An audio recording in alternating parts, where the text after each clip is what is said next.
আচ্ছা, আপনি কি জানেন অনেক সময় আশেপাশের প্রত্যেকটা কিছু বা অডিও ভিডিও লেখার পোস্ট ছবির পোস্ট ইত্যাদি হচ্ছে কিছু তাদের চরিত্রের সাথে হুবহু মিলে যায়। অবশ্যই মিলে যায়, তারপর যে যার মতো করে পরিস্থিতির শিকার হয় এভাবে। তাই প্রত্যেকটা কিছু থেকে শিক্ষা গ্রহণ করবেন, কোথায় সমস্যা আছে সমাধান করবেন, তারপর বুঝে শুনে দিনকাল পার করবেন এভাবে। আচ্ছা, আপনি অতীত ভুলে যান নাকি মনে রাখেন? অনেক সময় ভুলে যায়, আবার কিছু কিছু মনে থাকে। তবে আগের ঘটনাগুলো কি আপনাকে কিছু দেয় নাকি উচিত শিক্ষা দেয়?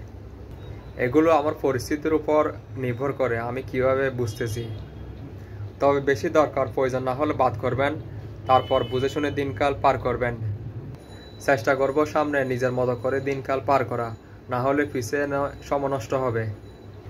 অবশ্যই, তবে বিভিন্ন পরিস্থিতি থেকে শিক্ষা গ্রহণ করবেন, তারপর বুঝে শুনে দিনকাল পার করবেন এভাবে।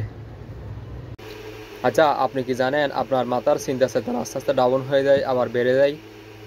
কিভাবে এই নিয়মগুলো কাজ করে জানতে পারি? অবশ্যই, আপনি যখন দিনকাল পার করবেন তখন বুঝতে পারবেন। আপনার শরীর যখন সুস্থ থাকে তখন শক্তি বেড়ে যায়, আর যখন শরীর দুর্বল থাকে তখন শক্তি কমে যায়। এভাবে ইত্যাদির মাধ্যমে বুঝতে পারবেন। তা তো বুঝলাম, তবে এগুলোর সমস্যার সমাধান কি? তার জন্য আপনাকে নিয়ম শৃঙ্খলা বজায় রাখতে হবে, কোথায় সমস্যা আছে সমাধান করতে হবে, তারপর বুঝে শুনে দিনকাল পার করতে হবে এভাবে। আচ্ছা, পরিস্থিতি খারাপ হলে মানুষ কেন ভাগ্যকে দোষারোপ করে? কারণ তারা ভাগ্যের উপর নির্ভরশীল, সেই জন্য। অনেকে তো বলে ভাগ্য থাকলে হবে, ভাগ্য না থাকলে হবে না। এই জন্য তারা পিছিয়ে পড়ে, সময় নষ্ট করে, দিন শেষে আফসোস করে। তাহলে ভাগ্য বলতে কিছু নাই?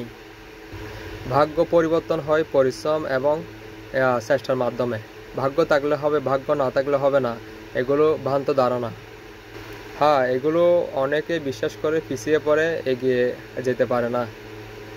যেমন আপনি ঘরে বসে থাকলে ঘরে বসে থাকবেন, বাইরে বের হলে বাইরে বের হবেন এভাবে।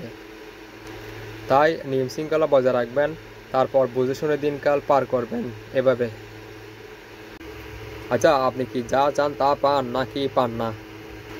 যা চাই তা পাই, আবার অনেক সময় পাই না, কেন বলতেছেন? না, এমনি বলতেছি, আপনি যা চান যা পান এগুলো নিয়ে কি শান্তিতে থাকেন, নাকি যা পান না এগুলো নিয়ে সমস্যার মধ্যে থাকেন? কি পাইলাম কি পাইলাম না এগুলো নিয়ে সময় নষ্ট করি না। যেগুলো পাওয়ার যোগ্য সেগুলোই পাবো, বাকিগুলো কেন পাবো? অবশ্যই, যেগুলো পাওয়ার যোগ্য সেগুলোই পাবেন। যেগুলো পাওয়ার যোগ্য না সেগুলো পাইলে সমস্যা হবে বেশি।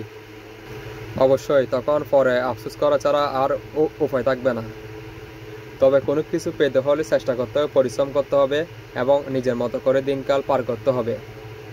তবে বেশি দরকার প্রয়োজন না হলে বাদ করতে হবে, যা আছে তা নিয়ে দিনকাল পার করতে হবে। অবশ্যই এই নিয়ম শৃঙ্খলাগুলো বজায় রাখবেন, তারপর বুঝে শুনে দিনকাল পার করবেন এভাবে।